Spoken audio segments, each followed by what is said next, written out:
Hey, internet friends, it's Joe, and it's Wednesday. So, what do we want to talk about this week? Well, I want to talk about the fact that leadership lessons are everywhere on social media. So, let's talk about my dogs instead. I'd like to share a story with you today, a personal one about one of my dogs. I do have more than one, obviously, and my dog named Briggs. Now, Briggs is a 80-pound Rhodesian Ridgeback mix. Beautiful dog, if you like dogs. But Briggs came to me through a shelter, and his backstory is a little bit unknown. We're a little bit unsure of his age. We also don't really know a lot of his story past his coming to the shelter, which was through the county animal services. They had rescued him during a thunderstorm, a really bad storm here in Florida.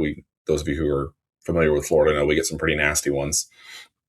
He was rescued and he was never claimed, and he went on the euthanasia list. So the rescue group that I'm familiar with pulled him and had him in their shelter for quite some time. And when I say quite some time, it was well over a year. Actually, it was almost 2 years that he was at the shelter.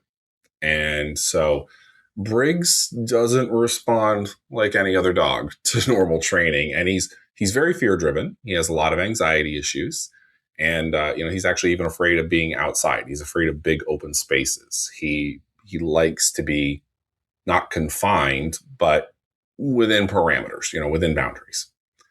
And the reason I want to talk about this is that Briggs was not like training any other dog. I've trained dozens of dogs. I've had many, many, many rescues. I have cared for a lot of senior dogs.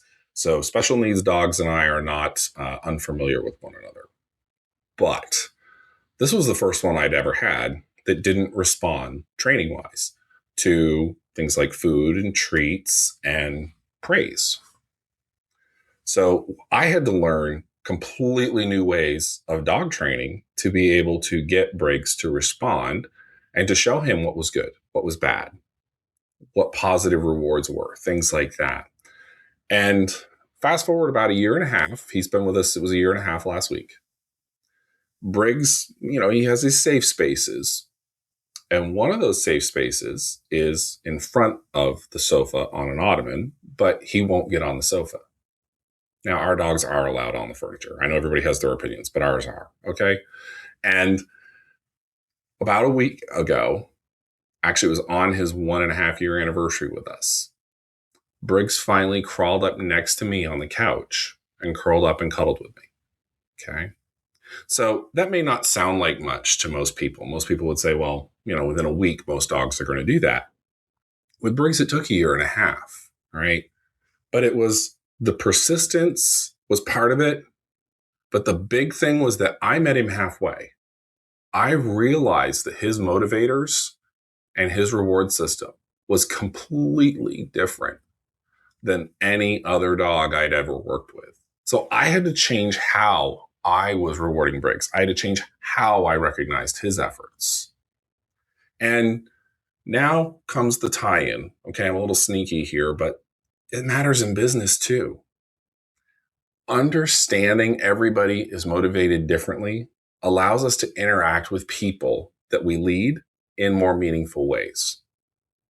And once I learned that the nuances of motivation are very subtle, but they're very impactful, my own leadership journey changed dramatically.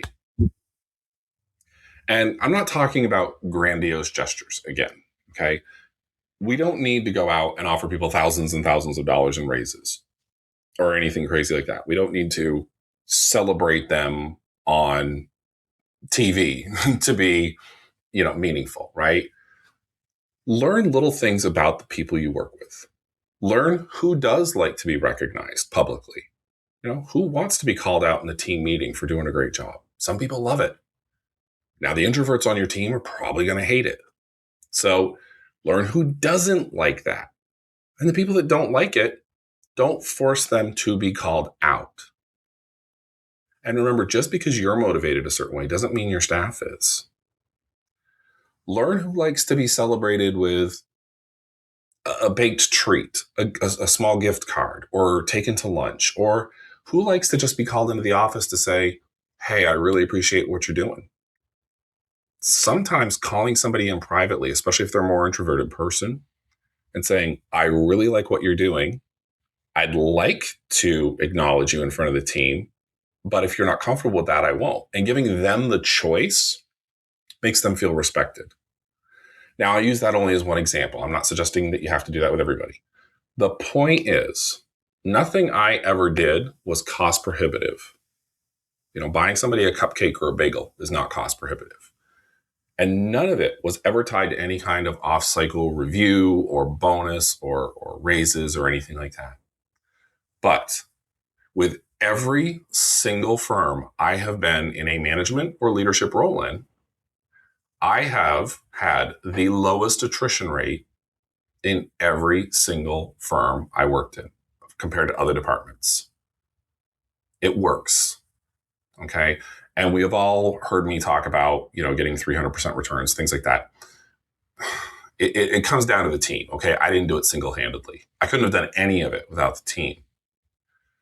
But don't overcomplicate it, right? You don't need to break the bank, and you don't need to spend half your day pretending you're a therapist. Stop and think about the relationships with people outside of work. You probably know what your friends like for, movies or hobbies or things like that. Why aren't you learning that about your staff?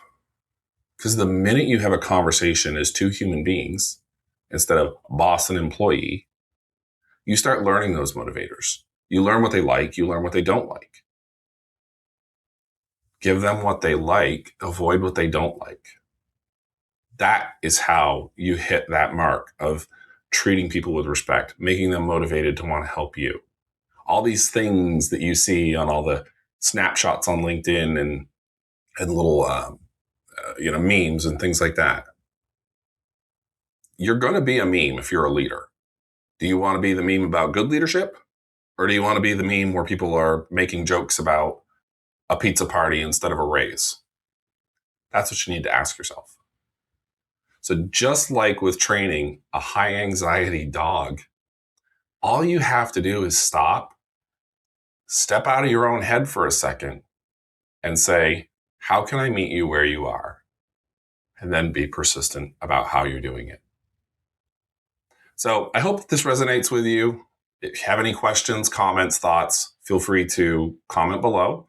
Make sure you like the video. Make sure you subscribe to the channel. It really helps me out a lot when you do that. And feel free to share it with anybody else, whether you think it's insightful or if you just want to laugh at me and the way I present things, that's okay too. Hey, you know what? Life's funny. Let's do it.